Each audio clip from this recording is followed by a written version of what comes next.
Hello, everyone. I'm John McDonald. Welcome to Everything is Gay, Even the Straight Stuff. After last episode's special edition, I am back with my lovely, adorable, starstruck co host, Magnus. Hello, Magnus. Oh, may I speak? I'm still starstruck as ever. I mean, you are still starstruck. You just missed Lana Priya. She was here having drinks at my home. Say Oh, the queen herself, literally. hi. Okay, so today we are going to talk about something that is not queer coded, something that is not queer adjacent, something that is just openly queer altogether. We're going to be talking Hmm. about, some people call them bara games, some people call them gay visual novels, some people just call them Dream Daddy because that's the only one they know of because that's kind of the big one that's hit.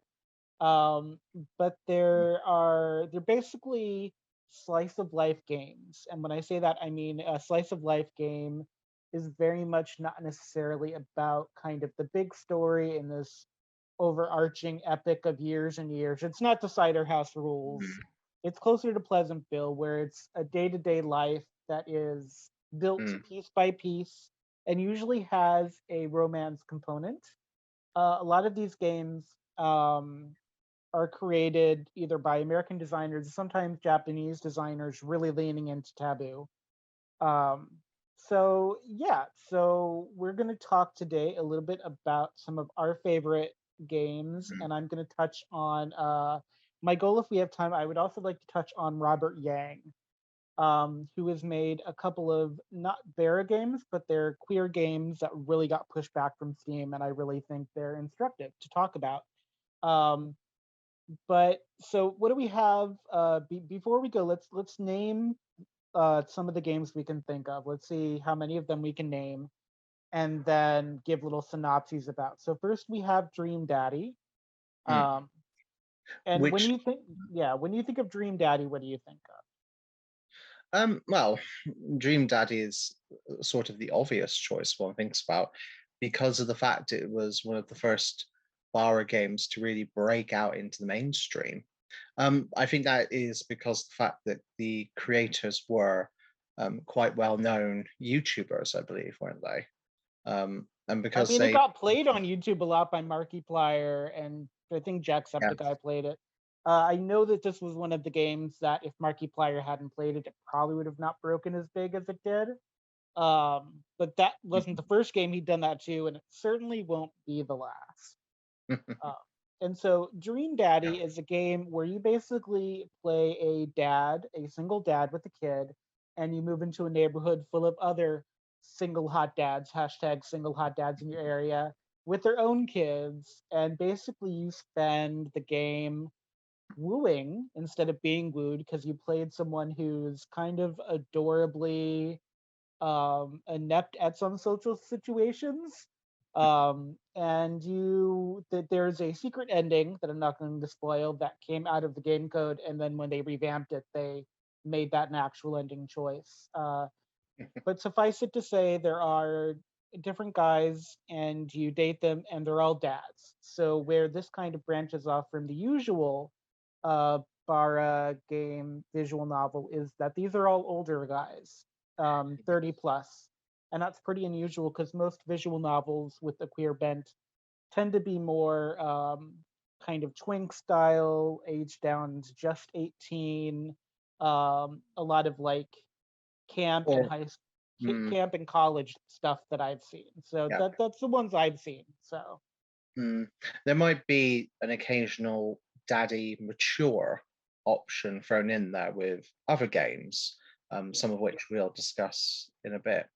But you're right, a lot of them I, a lot of them tend to be around, like as you say, twinks to young hunks, etc.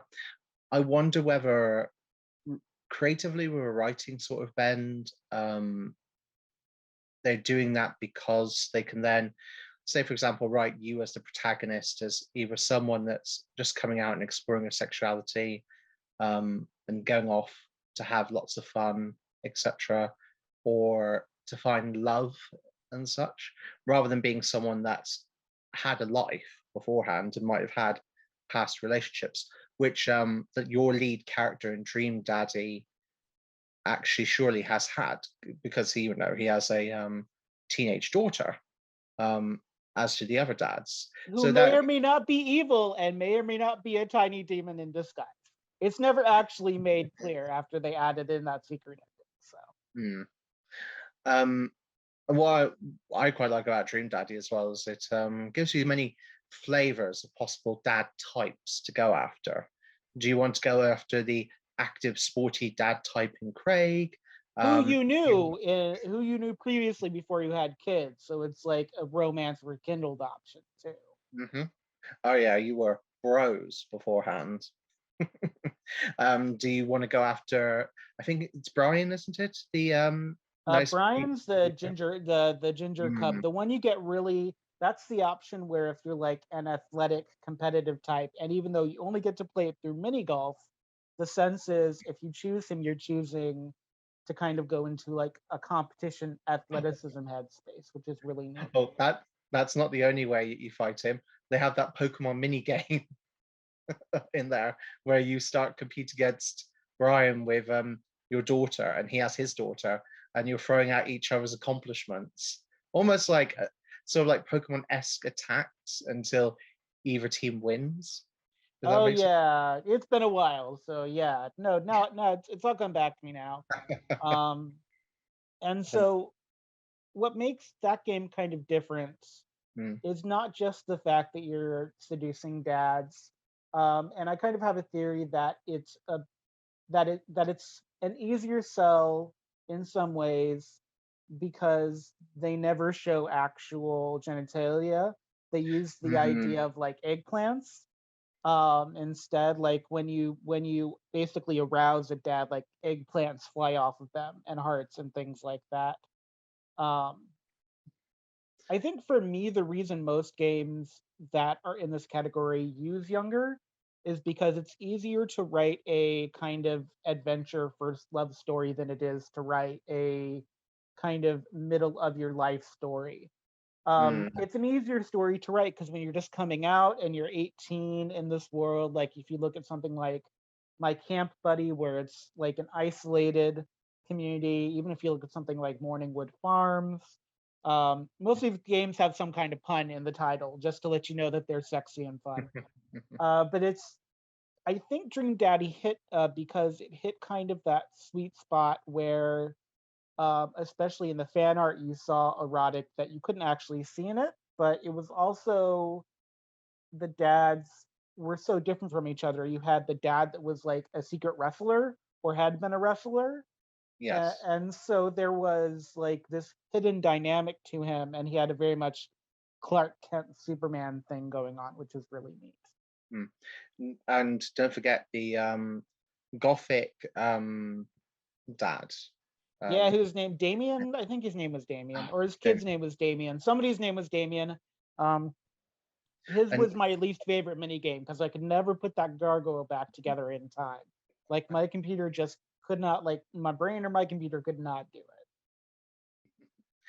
the reason I bring up him is he's confirmed as a trans dad. Oh, So, yeah. but yeah, he wore a binder, Okay. and there was other little hints about it as well. So that was a he was a trans dad. So I just thought that was a little neat observation to put in there because Yeah. You don't get that option in many games because there are lots of visual novel games where there's a fantasy element to it. So there'll be werewolves or there'll be dragons or vampires, but it's very rare to find a visual novel game with trans um, or yeah, even femme elements, unless everybody in the game is femme and they're all femme twinks. Um, there's not a lot of femme male in this. This is very much like when we say bara, I feel like when I see it, maybe I'm wrong because of the games I played, maybe it's just the ones I'm choosing, but I mm, haven't found a lot of femme options in these games. When I think about coming out on top, when I think about Robin Morningwood, which are my other two kind of big ones, it doesn't demonize them, but it definitely prioritizes masculinity in my mind. yes. They tend to sometimes subtly, sometimes overtly portray um, interests that are more masculine, almost from quite a masculine viewpoint, as it were. Um, I definitely agree. I've got a very good example of one that is very masculine orientated, which I'm not sure you might have heard of.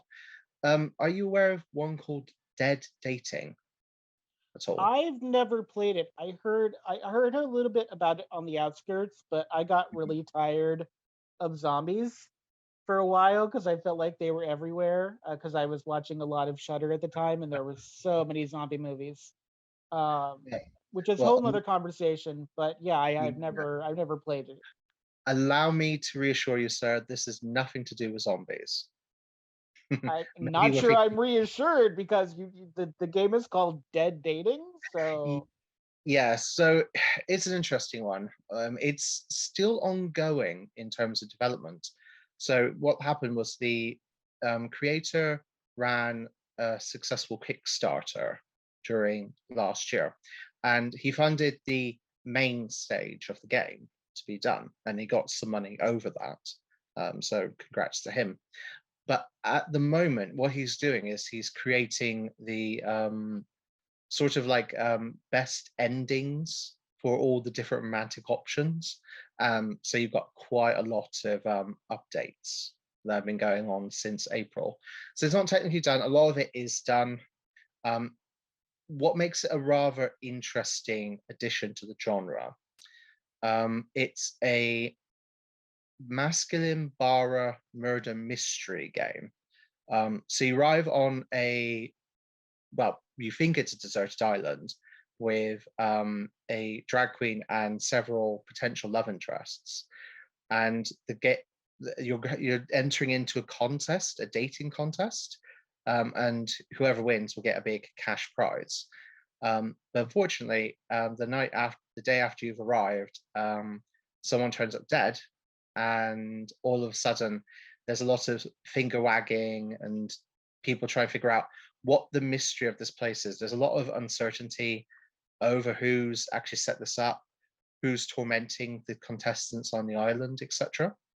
Now, it can be a bit not violent. Sorry, it can be a bit graphic. There is blood, and there are death scenes because if you play the mini games and you don't do it right, you might accidentally kill your potential love interests if you don't do it correctly. just like in Um, real life. yes, indeed.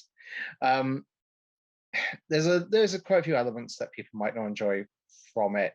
There will some of these will be what people do enjoy though. For example, there's a lot of bondage and tying up, and you've got to sexually release people to get them free from these traps. So there's Um, it's horror and kink together, yes. which is a really interesting because kink is one of the things you don't see much in these games either. Which we Mhm. can put a pin in as a later discussion point. I don't want to steamroll over here. Mm.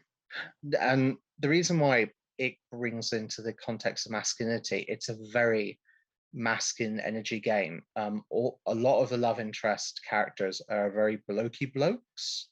One's a college wrestler, the other one's a big ginger policeman, the other one's a college professor with a magnificent beard, um, who's very Atlas in his proportions, shall we say? So he Uh, has the Atlas seal of approval, as they say in Rocky Horror. yes. So it's a very masculine focus, and I do feel that some of the elements might be a bit off-putting to some people, but it will be very interesting for other people that wish to play it. So do you Um, only have the drag queen at the opening? Like after the murder begins, the drag queen is like, "Bye, I'm leaving the island."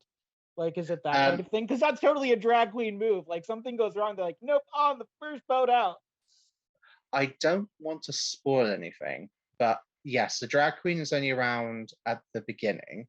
She's the hostess for the contest, and then she disappears, and then you're basically left with all of your potential love interests. And despite the fact that it's very masculine in how it is, there is some diversity. Um, you have there's a Brazilian love interest, an Asian love interest, a black love interest, but it is still quite Yeah. Caucasian Like focused. you can't seduce the drag queen, for No, instance. Like that's not something that's not even an option for you to do. Like there's not even like a flirt with the drag queen option, which I reserve the not right to really. always flirt with drag queens politely and with their consent, which Yeah. is important. But that's one thing to know about when you go into these games and go into these genres. I don't know if there's specifically one that is more sapphic, so there's like lesbian versions of this, but in Mm, the sphere that I live, I've only seen masculine. In fact, the one woman character in Dream Daddy is kind of the wife of a guy that's living the secret double life, where on one hand he's mhm, like this pious Christian guy, and on the other hand he's like super. I most people that have done fan art of him have turned him kind of into this like dom with the cryptid hunter guy, but I don't know if I agree with that. Just based on having a family member that was super religious, devout, but like mhm, on the other hand, there was something obviously in need of help there. Um, so yeah, so the one woman in Dream Daddy is kind of this like dissatisfied alcoholic wife who has no ounce of sexuality, and your daughter who's pushing the plot along. And so that is one kind of thing when we look at these games. They're very masculinized, kind of perfected, and mhm. there's good ways in which they're perfected that they all kind of have a through line too. But there's also there's a criticism there of kind of what's expected for someone you might become Yes. romantically interested in. Mhm. Yes, it's very tricky. So I agree with you. Like a lot of the love interests you have in these games, um, they tend to be either a sort of perfect boyfriend in a certain way trope, like the perfect redhead, the Yeah. perfect blonde lover, etc. Or they sort of fit into like a kink, as it were. So like, the rough dad next door, etc. But because they're in a sense idealized in a way, um, it's difficult to like explore what might be more of a realistic um, love interest. And This is more like when you're playing these games, it feels more like you're looking for that fantasy. You're looking yes, for the 10-minute start of the adult game where someone's fulfilling a trope where it's like the babysitter that is going to be seduced by the dad, and you know that's going to happen. So it's almost like it's good because there's a trope to it, so you kind of know what to expect. But in a way, that's bad because it's not furthering the conversation of how we meet other people that have the same sexual yes, ideal as us, essentially. that's what you've hit on the head. I was going to say that people that play the games, like the gamers out there and such, they just need to keep in mind that this is very much, even though this, some people will try and write it as an actual story, it's still very much a fantasy at times. Also, Um, it takes a long time to write these games and do the scripts, as I'm learning from personal experience. Spoiler alert. But there's only so much you can do before you have to release something. Because game development can take a long time; it can drag on for mm, years. So it also is just the people that are creating this kind of the. It's not like a medium where you can easily make a sequel to something. yeah. It's not like the Paranormal Activity movies where you can hand three people cameras and everything is found footage, and you can make 14 movies, five of which are good. Mm, This is very much things take planning, and it costs a lot of money and a lot of time and mm, energy to make. And so the product isn't perfect, and that should not stop us from criticizing and creating things that are more well rounded. But there is also just an element of Craig can only say so many things before the project is taking 4 years to get off the ground. So at some point, you yeah. have to turn Craig into a shortcut for a former frat boy who settled down, who was a bro. And like he Mm, can apologize for that and it helps, but like in some ways you have to have them be a trope in order just to get the game done. There's nothing you can do about it. That's just how it is sometimes. And you have to ask yourself as well, when you're putting yourself in the player's shoes, dare I say, what is the player looking to get from the game? There'll be people that will be playing it as a game, like to sort of like follow along the story, etc., see if they can get the different endings. But there will be some people, dare I say, that Yeah. are going into these games and dare I say that they want to enjoy the passionate, dare I say, sexual element Yeah, I'm that a gonna lot of these explicit this games. episode, so you don't have to be bashful. Like people are here to get their kinkies out. People went to Dream Daddy because they were like, I like the idea of a dad next door, and they didn't necessarily expect it to be as good as it was. I feel like they didn't expect kind of the intricacies. The different mini Mm, games were something that is not something you see in most graphic novels. Are just kind of more choose your own adventure style. Like it's like a book but made into a video game essentially. Like yes. the mini games are kind of a new element that add playability. Like coming out on top doesn't have it. Robin No. Morningwood is an RPG, so it's not a visual novel, but most of them are billed as visual novels where all the choices are, you making dialogue trees essentially to get your ending. You'll see more nowadays with mini games. I would say Yowie Presses games like Morningdew Farms and such. They have some of those mini games Yeah. in there. Not a lot of them, but they are something that's Yeah. But there as if we look at Dream Daddy as kind of a standard, as a thing that most people know of, that's I, I don't well. want people to see that and feel like that's the expected thing because most games aren't necessarily going to have it. I don't think. No. Um, I would say, in a way, to my mind, there's two standards. There's Dream Daddy, which we discussed, which, in terms of like the, dare I say, the adult elements, are very sitcom in a sense, because in sitcoms, you will, when it comes to people going into a bedroom, the lights dim, the screen goes black, and we know what's happening, if that makes sense. Yeah. Whereas the other standard, coming out on top, which I would say coming out on top is more well known in the gay gaming scene Yes. because of the fact it's sort of like when people talk about it, because it's like such a well done Yeah. game. That's a standard from there. With that, you get the full on sex scenes. Well, And and this it does share a little bit with Dream Daddy in that there are collectible items, collectible snapshots you get that, and everything does now have like achievements. So like in Dream Daddy, you get achievements for romance and for winning mini games, which I've never done because I'm not good at virtual mini golf.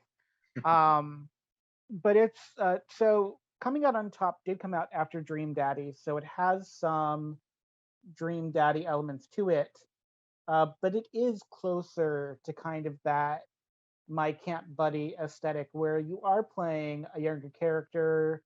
It's your first love. You're kind of learning how to come out throughout the course of the game.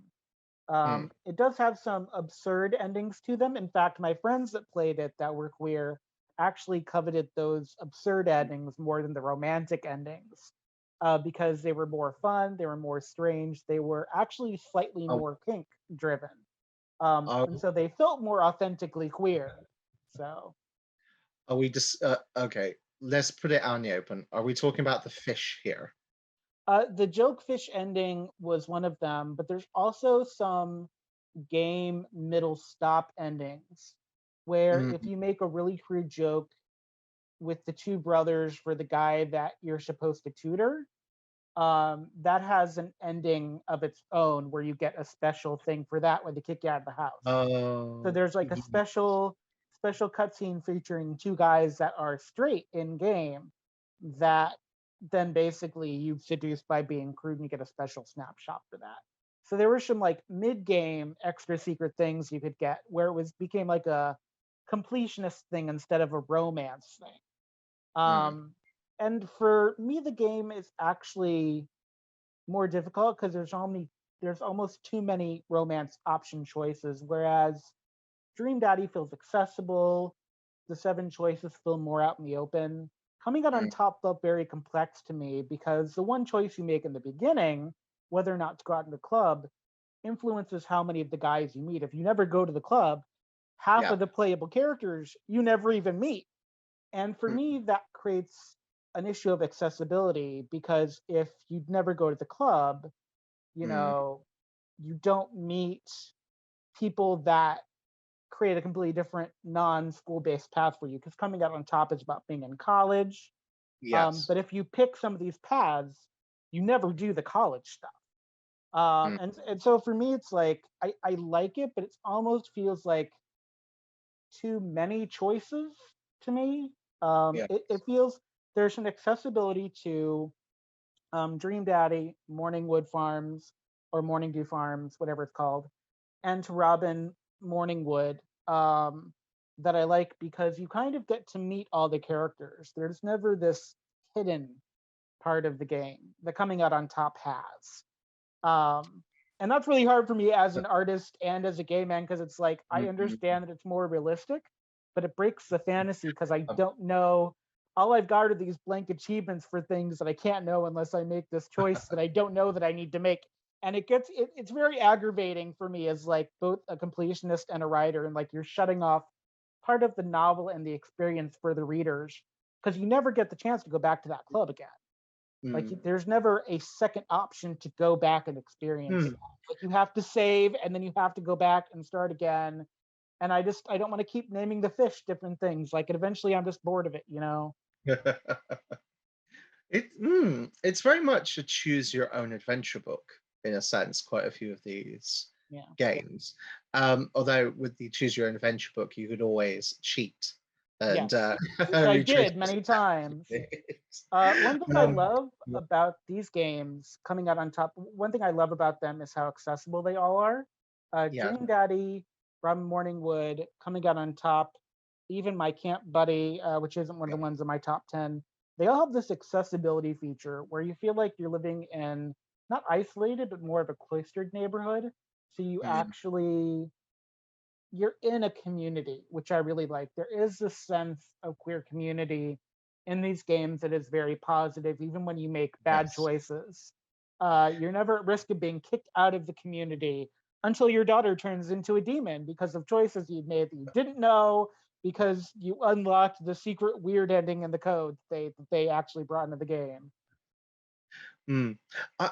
So with coming out on top, I would say what you mentioned that sort of drove you slightly crazy about it, the whole locking yourself out of different paths and such. To be honest, I think that was something that I quite like as a narrative choice because it really does show, if you make decisions, then you're going to end up meeting different people, as opposed to if you make other decisions. As you say, it is quite true to life in that sense. Um, and it fits in with the aspect of replayability, which is a key thing for a lot of these games. I don't think there's many examples actually of bar dating games where it's very much like you're meant to do it just the once or twice, and that's it. You've got all of the gameplay. Most, if not really all of them that I know, hinge on you being having willingness to be able to explore the different possibilities, as it were. Unless, of course, like certain, people annoy you to the extent that you don't actually want to date them, as has Well, been. in coming out on top, one of the things I actually love about it is if you do cloister yourself away, your two roommates, one of which is the only viably attractive woman in any bear dating game I've ever seen, Mm. actually try to get you to come out of the room. Like you have to actively choose to cloister yourself away for that weird fish ending. So I appreciate that. Mm. Um, and when we talk about Robin Morningwood, which I kind of want to be able to talk about Robin because it's such a different experience, Yes. both in gameplay, but it's still a Barra thing. There's um, there's something different about switching it from being something kind of accessible. Now, there's not many games that do this, where they do a high fantasy, and there's no other game that does gay medieval like Robin Morningwood. It's based upon Robin Hood, so Mm. you're going into like this fantastic men in tights headspace. So I would challenge you there, sir, because I do know of another medieval fantasy dating game, which is literally called Medieval. okay, no, that's Uh, great. Is it so? So why I bring up Robin Morningwood is because one, this game also just finished its final update. There's finally an ending to it. Was part mm, of it, but it's also up there with it's somewhere between Dream Daddy and Coming Out on Top, mm, in that it's both a cult classic, but it's very accessible in the same way, almost in the same way that Stardew Valley is, but you have to really lean into the gay. A lot of people have done gay fan art for Stardew, um, but Robin Morningwood is expressly queer, expressly kink positive. In fact, it almost kind of demands you be kink positive in order to enjoy the game. It also finally transitioned from itch to Steam, so people can find it as most people find games on Steam. Um, Also, by the way, for everyone who wants to know, Dream Daddy has one of the best puns. The expanded game, when they released it in 2019, they call it the Dad Rector's Cut. So instead of the Director's mm. Cut, they call it the Dad Rector's Cut. And as a fan of puns, I'm a big fan of that. I'm also a big fan of a lot of the elements of Robin Morningwood. Something about Robin Morningwood that's different from games like Coming Out on Top and Dream Daddy is that it is made more in a cartoon style as well. When you look at the visuals of Dream Daddy, if you watch Markiplier play it, if you've watched somebody play Coming Out on Top, there's a very realistic style to the characters. They're very much in a space. They very much look incredibly realistic and human. Like Craig with his kid and his like little baby Bjorn back could easily just jog down my street. I don't know if he wants to today because it's like 100 degrees outside, but there's a realism to Dream Daddy and Coming Out on Top that you don't see in Robin Morningwood. And it's both, it works functionally, but it's also sort of the point of the game, in that these games often invite you to get lost in something, but Robin Morningwood really pushes it visually into, you have to get lost and imagine yourself as a cartoon. You don't have an option to create yourself as a cartoon so much, but you are submerged into this cartoon world of queer kink. And you have to, like, the first thing you do in the game is you have to submit to something to come into the town. And you know, right off the bat, you're playing something queer and kinky. Like, there's no avoiding it. They are not shy about it. And throughout the course of the game, they are not shy talking about why people have come to the village where you're now living, essentially, why people made this choice. And it's because of a feeling of rejection, or it's because of looking for something new. It's Mm. because they were found out to be gay and they weren't accepted. And that is a bittersweet nuance of reality in kind of this cartoon game. And I think it's something that I don't know if the Dead dating game did this, Mm. but there is a reality to Robin Morningwood of coming to a place to be accepted because you weren't accepted. There's something very Tales of the City, 1970s, 1980s San Francisco, um, about Robin Morningwood that I really like in how it forces you to confront the idea of found family and community in this very fun, sexy Robin Hood based game, Mm. which I appreciate.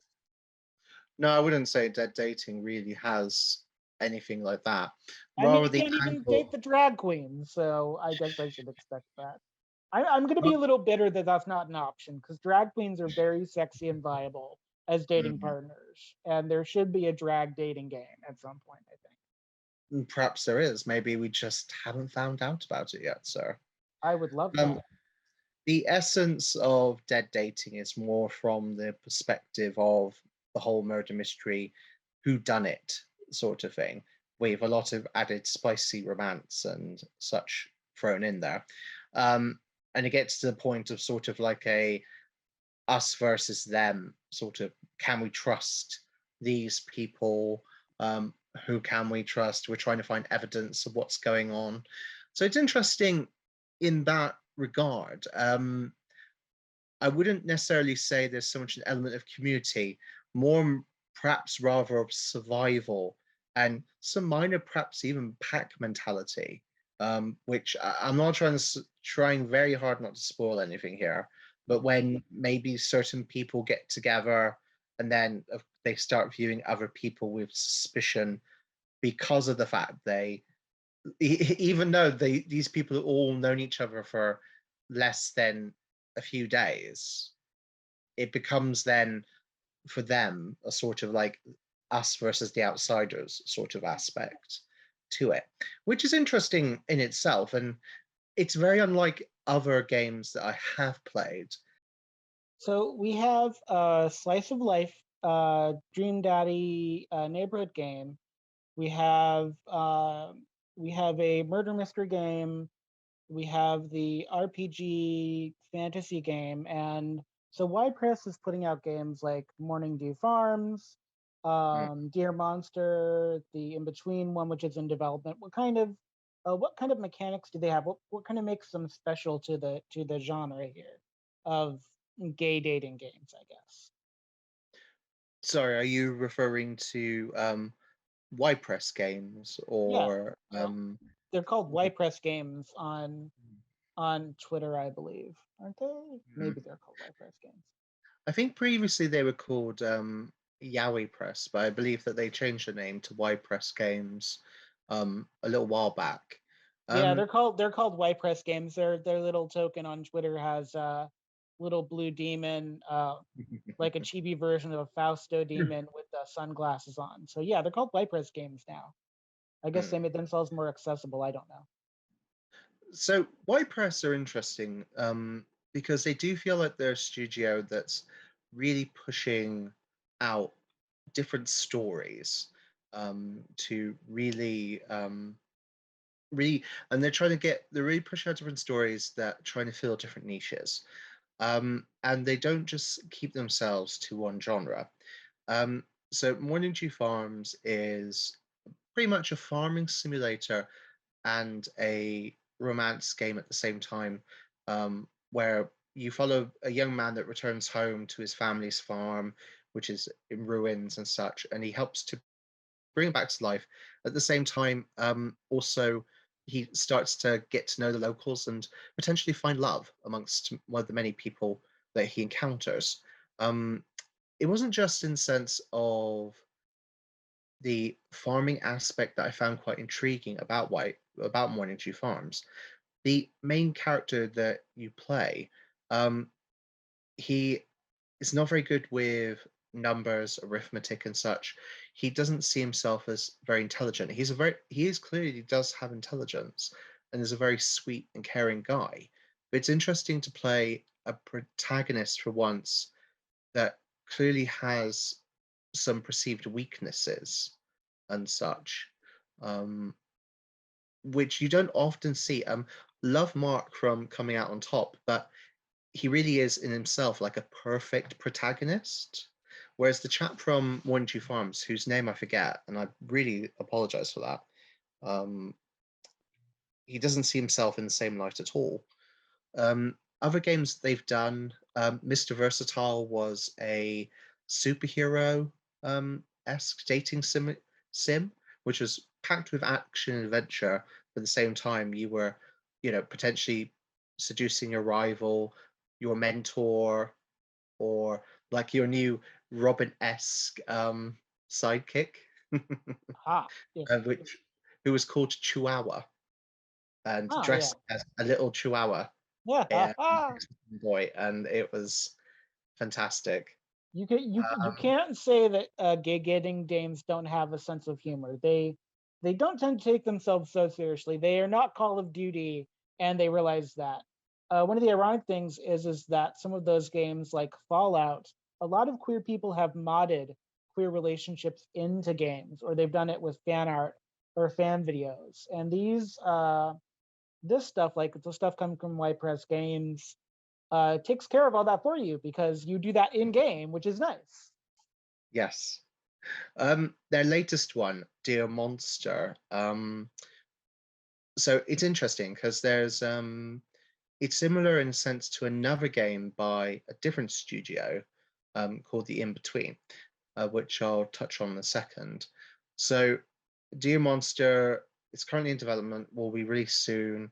Follows a young man who doesn't really know much about his family's past. He was raised by a cold, uncaring aunt. And he then gets an invite to his ancestral family home by his grandfather. Pops along. Um, Grandfather's nowhere to be seen. Instead, he's met by several humanoid, very attractive, different sentient species: a unicorn boy, a dragon boy, an Egyptian pharaoh-esque chap. I'm not sure what mythology that one is from. An orc and um, a nine-tailed fox boy, and he find, as I say, grandfather's nowhere to be seen, and he's ended up trapped in this mansion with all of these very attractive potential romantic partners, shall we Oh, say? yeah, it's very very Beauty and the Beast in a way. It sounds like somewhere between Beauty and the Beast and Castlevania, I Hmm. suppose. Um, and the in between, which is being developed by Cat on the Lily Pad Studios, great name. Um, that follows a young man who also was raised by a cold, unflinching aunt. I don't know why this has become a trope. Like we've got a lot of spinster ants in the world. They all got to raise somebody. In the in between, we follow Mika Riley, who's about to go into college. He waits tables at this very cute little cafe, um, and then he's approached by someone who said claims to represent his grandfather and has left him an inn on the outskirts of the city for him. But it's very swiftly becomes clear that there's a lot more going on. A lot of people aren't telling the truth about their connections to this mysterious inn, which, oh, it's a great Asian-esque. Um, it's one of those old Asian traveler inns, like lovely flowing streams everywhere, um, bamboo shutters and stuff like that. Something that makes this game really interesting is the fact that you've only got three partners to choose from. A lot of the game is very much driven by the story and which of the three potential suitors that you pursue. And from what I understand, your sexual position, your preference, will be dictated by which partner you choose. So you're the bottom for one, you're the top for the other, and you're versatile with the other person, which you Okay. don't really see because it tends to lean towards more your choice sort of thing with these In games. Morningwood, you actually choose at the beginning of the game, Mm, and that dictates how partners will respond to you because the battles are all sex driven. And so becoming better in Robin Morningwood is really all mm, about how well sex is combated and interesting. Something interesting about all these games that links them together is this idea of travel, of going somewhere. mm, In the sense of in Dream Daddy, you're moving to a new location and coming out on top, you're going to college away yeah. from your old family. And these new games, it's this kind of really great trope of it's an old 1940s film trope and a really great youthful like kind of Asian manga trope of the Mm, idea of kind of going somewhere to collect an inheritance or someone just showing up with money for you. And so these games are really you can kind of suspend the idea of kind of class structure uh, mm, because that's not really what the game is about. Now, I'm not saying that we shouldn't have that because I think as queer people, there are many people that are queer that can't really afford the kind of things these games. Like, I don't know anyone my age who can afford a house for themselves and their one teenage daughter. Um, no. but this is also part of the fantasy and suspending your disbelief. You don't go into a Wes Anderson movie wondering how somebody bought the hotel. So I guess maybe that's not the point, but that is something that should be looked at as a critique of the genre. What does it mean that you don't automatically own the creepy mansion, that you have to inherit it from somebody? Mm, What does it mean that you're a character that can easily afford to go to college and can easily afford it even if you fail out, because there is that option in coming out on top. So mm, there's this really interesting thing where, as a fantasy, it takes care of those things that normally get in the way of fantasy relationships, which is a lot of it is class and economic. Even for the guy waiting on tables, the person comes in with the magic amount of money they need to no longer wait tables unless they wait tables later in the game. It's kind of mm. an interesting, like, almost um, it almost sounds like the kind of thing that is the reason that you get on reality TV, or used to be, because it's not Yeah. like it was. But like it's kind of like a reality TV thing where you're sequestered away and it's this very special moment in your life and your time Mhm. kind of thing. I thought of 2 points related to what you were just saying, sir. Um, Firstly, you were talking about, sort of like this fantasy, the fact that, you know, what we're playing is something that a lot of people aren't in necessarily a position to naturally have, unless, of course, it's like some, you know, woo, some fortunes just fall into my lap sort of thing, etc. Yeah. Leading on from that, it just makes me think that actually, when you think about it, a lot of these games, it's very much you start off from a very supportive place. Now, a lot of, unfortunately, a number of people in our community have had a lot of problems with family or friends being not so supportive when they've come out. But a lot of these games, actually, when you think about it, like Mark's family in coming out on top was completely supportive to him when he came out. So were his friends. He didn't have any acrimony coming out. Um, Not until he starts dating the fish. we're never going to escape that blasted fish. I And mean, it's a great weird like choice that you can make. Like it's it's just something that must have been a joke that got left in and then someone thought it was great. So but it exists. Like yeah, yeah, there's also a spy subplot in coming out on top. There's like a 10-year spy professor versus professor subplot in coming out on top. It's not mhm. all weird fish. It's not Shape of Water College Edition. It's not that. Shape of Water College edition. Oh wow, that I'm not going to be able to get that People out of my really loved that movie and really thought that fish was sexy. Like, I don't know. I get it because like I really enjoyed Hellboy, but like it seems it's head. just not my thing. You see, sir, it's all of that repressed Lovecraftian Deep One esque erotica bubbling to the forth and culminating in an Academy Award winning, wasn't it?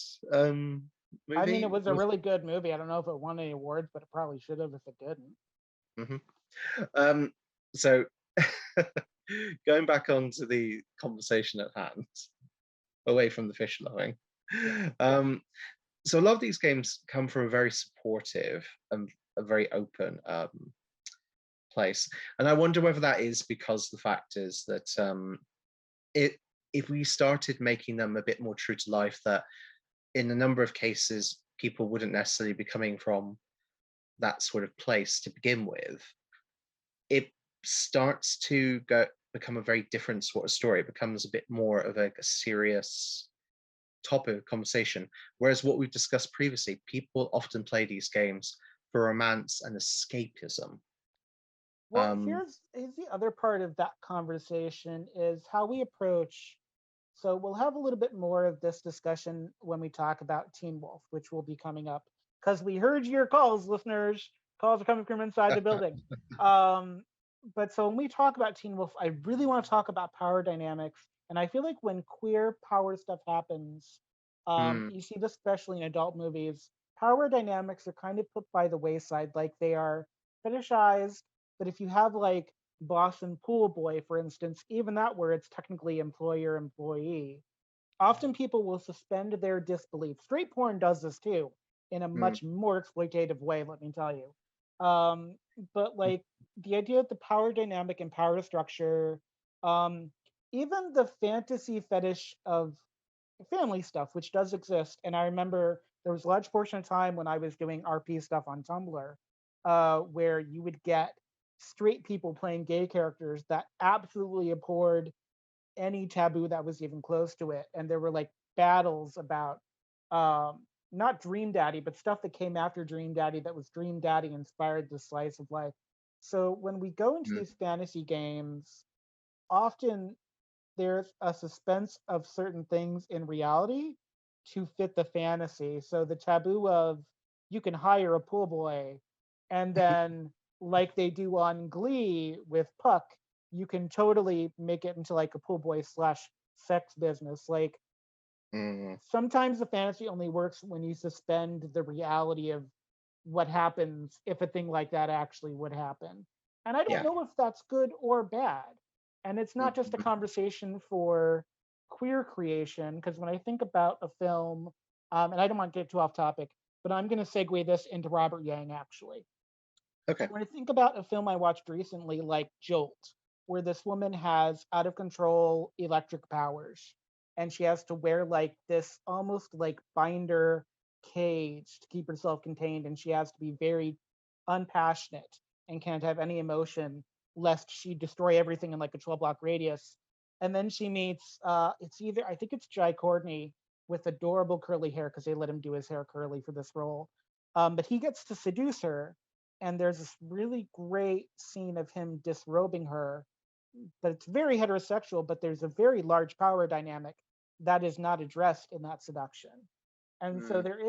there is a lot that we have to talk about, that we'll talk about in things like Teen Wolf especially, Okay. Hmm. that I really want to talk about, and I don't think everyone is going to be happy with things I have to say, but I'm going to say them anyways, and people can hate me later. Um, but when I think about the fantasy in the games, and this is why I want to start talking about Robert Yang. Robert Yang has two very specific games, and the first one is called the Tea Room. And this is where the episode's going to get explicit, not because I'm going to use a lot of like foul language, but in just trying to explore. So, have you heard it? Did you hear about the Tea Room? No, not myself. No. So, the Tea Room was this game Robert Yang created, which was essentially a take on like queerness in the 1950s when people weren't allowed to be openly queer. And it was about, so a tea room is when you take like an out of the way rest stop and you put a whole bunch of glory holes in, and guys come in to have sexual encounters that are fleeting, where it's very anonymous. Um, and Steen would not put it up until he took out the genitalia and he replaced the genitalia with guns. And so you actually Yes. arouse the guns in the same way that you would participate in a tea room otherwise. And Robert Yang was very upfront about this process of, I actually had to turn these into weapons, but the weapons were acceptable. I didn't change the content except to make the genitalia into weapons. But it's that same Oh my thing where goodness. it's unlike the dynamic of these visual novel games wherein you're under threat of arrest from kind of these faceless police that Mm. shine lights into the restroom. But you get this arrangement of guys that come in that are there's codes into it. There's not a callback to the hanky code, but there's callbacks to like the idea of not being able to be so open, the idea of having to use body language or coded language to actually, but so the Tea Room was this game that was kind of both the antithesis of the visual novel, but Mm. also confronting things that really only Y Press is doing at the moment that I can see, with this idea of kink and with this idea of being honest about, erotic desire and what that means. And Tea Room is a very charged game because it calls to a portion of gay culture that is not necessarily wistful, that does have not darkness to it, but is very much just a quick exchange. And it's not about love, and it's not something that you can sanitize and sell to Disney as a package. It's part of our culture and history that isn't sanitizable. And you even see that in the game Mm. because the restroom you're in it's clean, but it's a truck stop. It has kind of those hallmarks of graffiti and grime, but it's not like gross. So Mm. it's one of the things I want to bring up when we think about these games. It's a conversation of, do these games also sanitize what we do? Robert Yang also did a follow-up game whose name I'm going to mispronounce to save my entire life, and it's called Zugzwang. Robert Yang has a really great Twitter feed about this game, but it's the idea of actually going to an not an American necessarily, but because bathhouses in other countries outside of America may not have a sexual component to them, this is a sexual bathhouse. And you basically go into a gay sex dungeon where you play as a sex angel redeeming men by taking precious fluids. And it's very much like part of the thing that you get is like this 1900-year-old guide about the duties in marriage that women have, and it's a really like Robert Yang is doing a lot of stuff um, that just these other games aren't doing. There's something even about coming out on top with its weirdness and Dream Daddy that is a very sanitized version of how people fall in Yes. love and fall in lust. And I don't know if Mm, you find that with Morningdew Farms. I know if you find that with things like Dear Monster and other things. mm, Robin Morningwood touches on it because it touches on the finding love and despair for some of the characters after they've been kicked out of their homes. mm. But except for like romancing a werewolf and like a giant and a king with like a 12-inch member, I guess. I haven't finished the game, but it's apparently like mythologically big. I just Robert Yang is really the only indie game creator, and I think now he's a professor at a college somewhere, Mm, that does this work of taking the things that you don't see. Like the one scene I can say comparably is in Coming Out on Top. That seduction scene in the locker room between the professor and mm. the student is anywhere near as close as what we're getting to Robert Yang. And I love and adore, and I'm so jealous that Robert Yang has beaten me to a thing that I would have loved to have kind of been the forefront of. But like it's one of those things where in the conversation about these games, it would be remiss to say that in this fantasy, we are losing some of the not darker, but some of the darker things that make the queer experience what it used to be and what it may never be able to be again. Um, Mm.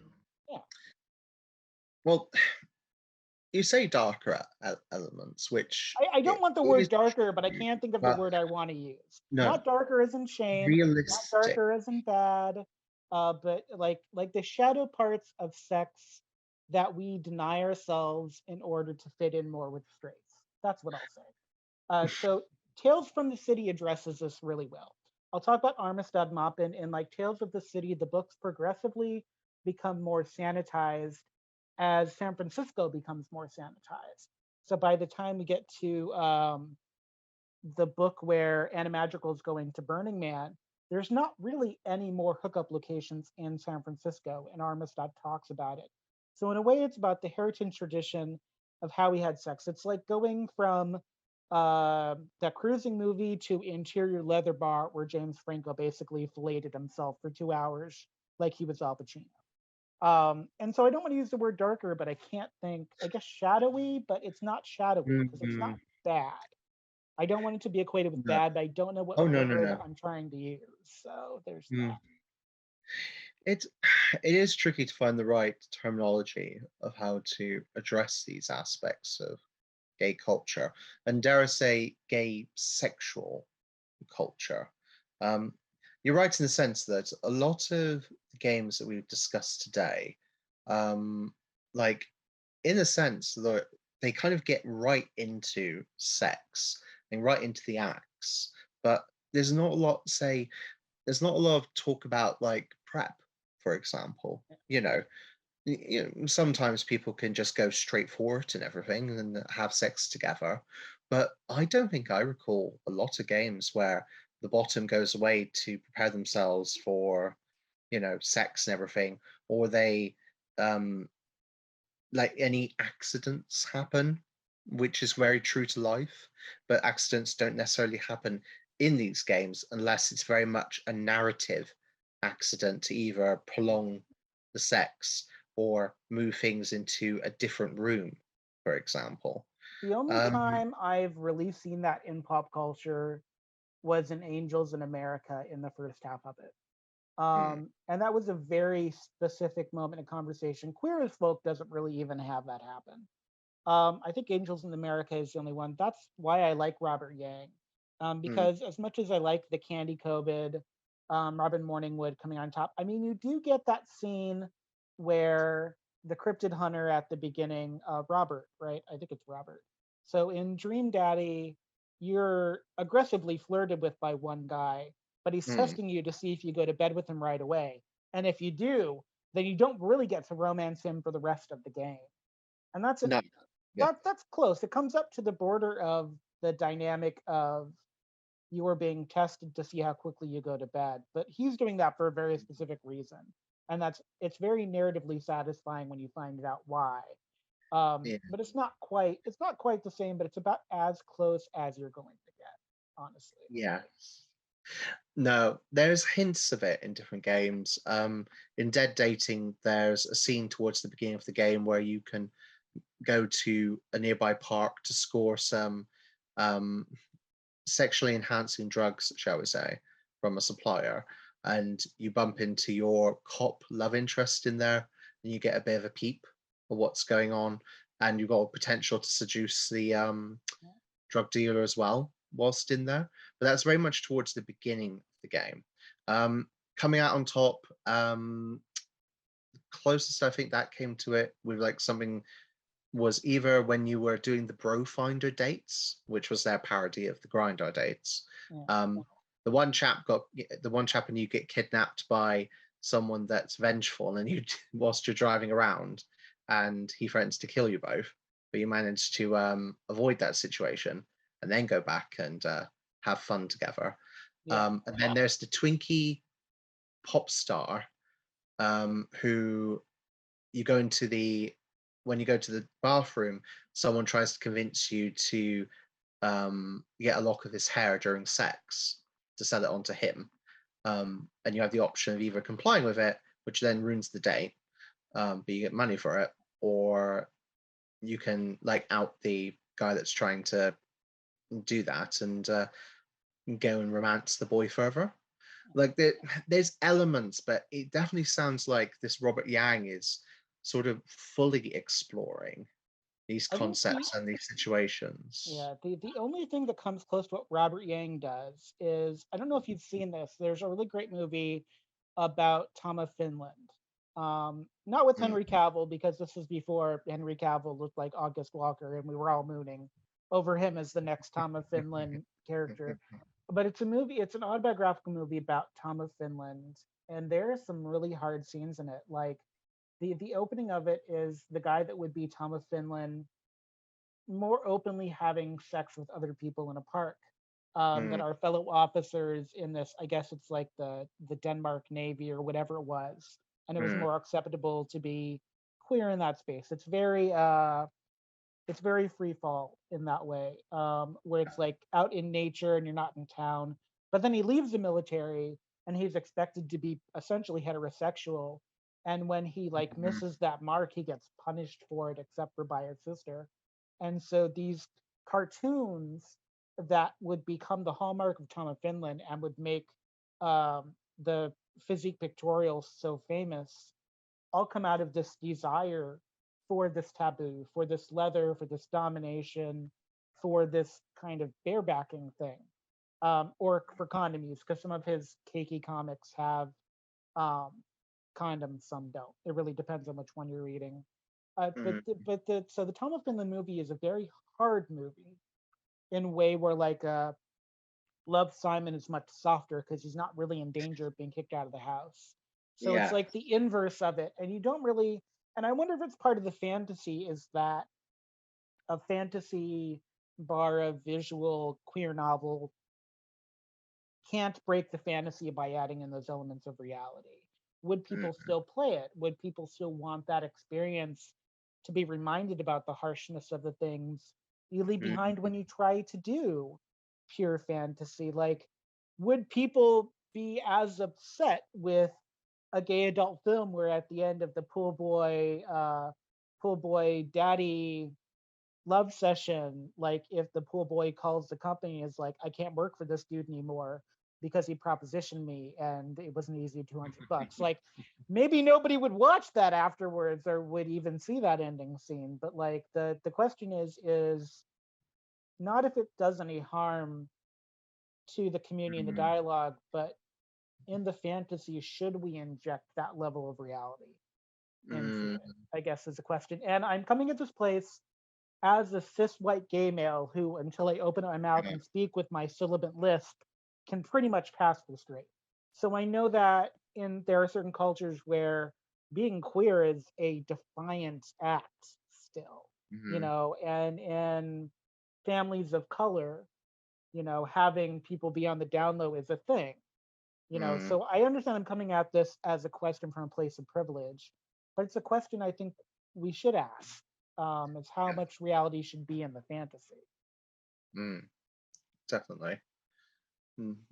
These are important topics of conversation to have, and in a sense, just we have to keep asking ourselves these so that we don't end up idealizing our games too much or anything that we create really, and to the extent where um, we miss out very important things of representation. Um, Paradoxically, we who are challenging the status quo by even just existing in our community, at the same time, we still need to challenge ourselves Yeah. to make sure that we don't become stagnant or we don't become what's the word I'm looking for? Exclusively. I can't pronounce the word, sir. Exclusiveness?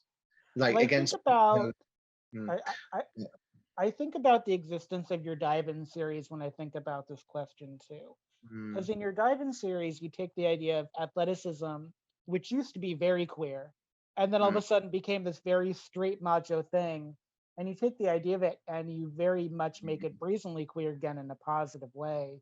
In a mm, way, it's a subversive act, but in a much more interesting part of the conversation is, does making it a world in which the act is no longer subversive take away the subversion in our own world just mm, by virtue of it being there? It's a very interesting, like, philosophical thing about how, yes. as queer people, we create content and Mm. why these games are so important, both in their existence and the absence of things that exist within them.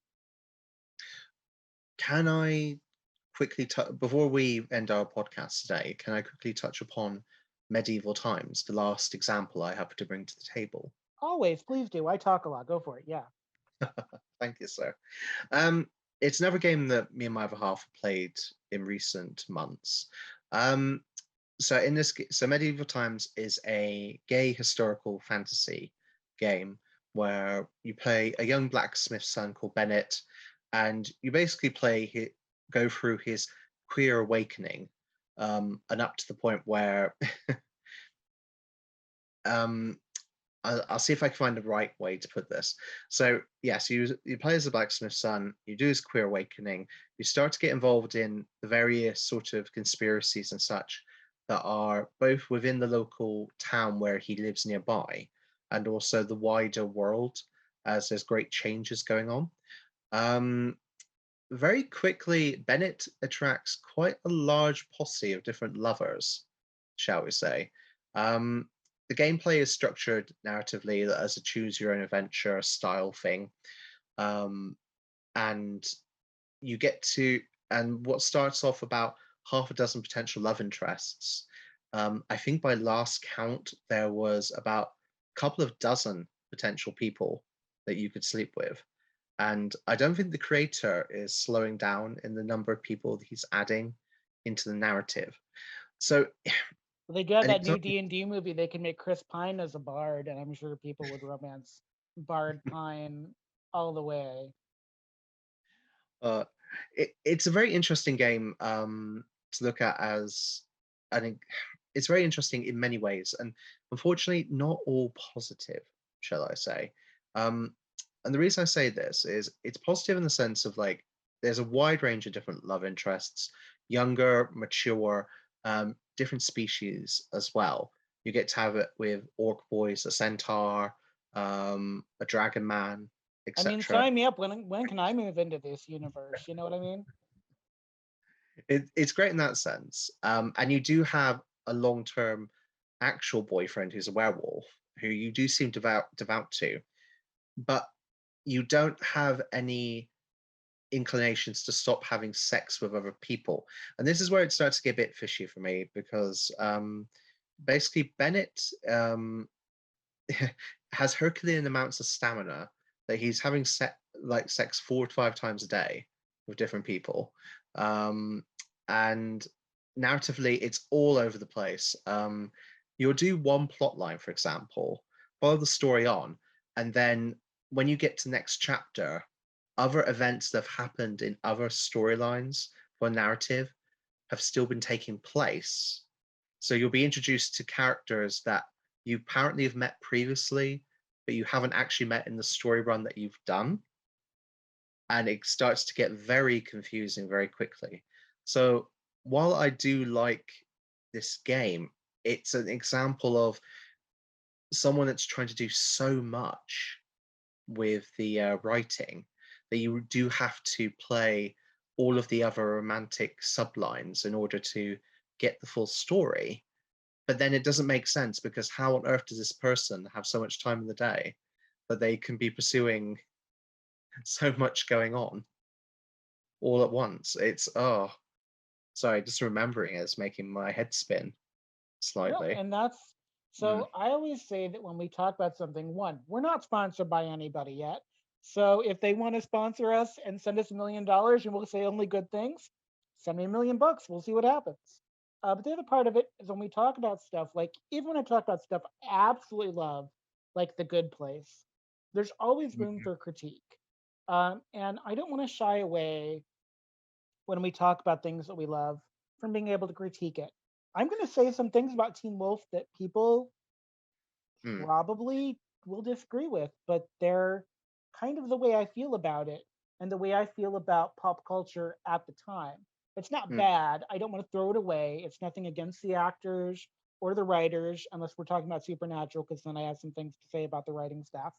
mm, But it's a thing of nothing is whole and precious. Everything can use that critique to make the next version of it better. yes. Like with Teen Wolf coming out again and bringing in Sarah Michelle Gellar in like a Buffy-esque character. What does Mm, that mean? Should she still be a Buffy type character? Is she someone else? Like if you look at the transition in Scream with Nev Campbell and Courtney Cox Arquette, whatever the hell her name is now, mm, and just look at kind of the evolution of Scream, like nothing in mm, Scream set in stone. And yes, we made fun of it in Scream 3, but now we're at Scream 6 and people are in love with it again. So it's like there's nothing wrong with critique, but it's mm, the person that's created, it's their job to decide how much they're invested in that product. mm, And, for people that are listening that only want to hear positive things, that's not going to get us anywhere in pop culture. That is how we end up with CGI Rugrats where they've taken out a femme dad oh, because they wanted to make the wife a lesbian. Like that's how we get that. mm, And I nothing against having more lesbian representation. I'm all for it, but mm, taking out a soft femme dad butch mom dynamic in order to squeeze in representation is not something I'm here for. in in a sense, you could argue it's counterproductive because you're taking out a representation of a different type of heterosexual relationship, Yeah. and you'll sort of retroactively make it into a queer relationship. Whereas, like keep the unusual heteronormative relationship because that's great representation, and we'll get you new lesbian characters and such. Yeah, I'm all for new That would lesbian be great. characters. Don't Yeah. don't shoehorn it into something.